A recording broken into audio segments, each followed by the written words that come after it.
reka nirira kakamera iby'inkotanyi birantambiye reka sadeki ibanyize. Abanyarwandakazi rero abona abaturage ba Kongo baririmba ngo debu Kongole, murabibona yuko ingabo za sadeki zamaze kubahereza icyizere yuko urugamba bagomba kururwana ndetse bakagera aho bagomba kugera. Ndavuga mu Rwanda, urabona abo ni umwe mu bajenerali mwaramubonye ari hamwe na Ndayishimiye Neva mu gihe Chilombo Tshisekedi yari ari kurahira muri manda ye ya kabiri. Mwaramubonye rero abo bose ni bamwe mu ngabo zigize sadeki ndetse na EAC.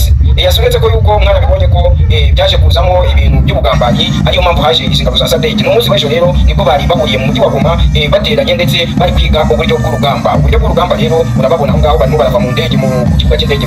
Ibi ni bimwe byari bimaze iminsi muri izi ntambara za Rucuro, za Masisi, iyo za Kiroyerwe, hose usanga izi video dore abantu b'abasirikare uko byagiye bigenda kose murabibona, sadeki zikubita M23 zishira hasi, yewe abasirikare b'u Rwanda benshi bapfira muri izi ntambara. Ibi bitero rero byagiye bikorwa cyane n'aba basirikare, n'ubundi nibo bongeye kugira gutya baraza baravuga ati reka twongere duhurire hamwe noneho tugire gutya uyu mugabo tumuhereze gasoko. Paul Kagame rero yitegereje yibwiye yuko ari we muntu ufite ubwenge kurusha abandi, ariko aba bahungu ndabizi yuko bamaze kumwereka ko nta mwanya bamufitiye kandi isaha ku isaha bamufite. Urabibona rero aho ngaho ni muri Rucuro aho birukanye abaturage mu mirimo yabo inyeshamba za M23.